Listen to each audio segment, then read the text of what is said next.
এই দোয়াটা শিখে নেন, ইনশাআল্লাহ আপনার জীবনের সমস্ত সংকট কেটে যাবে। আমি নিজেও এই দোয়াটা বেশি বেশি করার চেষ্টা করি। দোয়াটা হচ্ছে, মুসা আলাইহিস সালাম একটা গাছের নিচে হেলান দিয়ে বসলেন, বসে দেখলেন দুইজন মেয়ে দাঁড়িয়ে আছে দূরে, পানি নিতে পারছে না। লোকজন পানি নিয়ে যাচ্ছে, ওরা দাঁড়িয়ে আছে বেচারি। মুসা আলাইহিস সালাম গিয়ে বললেন, কি সমস্যা আপনাদের? এটা নিয়ে আপনারা আবার মেয়েদের সাথে কথা বলার চেষ্টা করেন, ঠিক আছে? তো মাহারাম গায়রা মাহারাম মেনে চলে। তারা বললেন যে আমাদের বাবা অনেক বৃদ্ধ মানুষ, আমরা পানি নিতে পারি না যতক্ষণ না আমাদের কম পানি নিয়ে চলে যায়।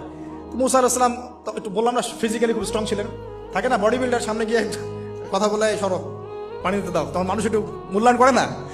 তো মুসা আলাইহিস সালাম এভাবে পানি নিয়ে দিলেন এবং বাছুরদেরকে পানি পান করালেন, করিয়ে গাছের নিচে এসে বসে আছেন। বসে বসে তিনি দোয়া করছেন, এই যে দোয়াটা তিনি দোয়া করছেন, রব্বি, একটা নেক কাজ করলেন, নেক কাজ করলেন না, মানুষের উপকার করলেন, নেক কাজ করে এসে গাছের নিচে বসে দোয়া করছেন, আল্লাহ এখানে তো আমার খাবার পানি বাসস্থান কিছুই নাই, আমি কি করব? রব্বি ইন্নী লিমা আনজালতা ইলাইয়া মিন খায়রিন ফাকির, রব্বি ইন্নী লিমা আনজালতা ইলাইয়া মিন খায়রিন ফাকির। আবার বলেন, রব্বি ইন্নী লিমা আনজালতা ইলাইয়া মিন খায়রিন ফাকির। অর্থ হচ্ছে, হে আল্লাহ, তুমি তোমার পক্ষ থেকে আমার উপরে যে নিয়ামতগুলো দিবে, আমি এর জন্য ফকির হয়ে বসে আছি। আল্লাহ অর্থ বুঝে পড়বেন ভাই, নামাজ রোজা হজ যাকাত যাই করেন আল্লাহর ওয়াস্তে অর্থ বুঝে পড়বেন।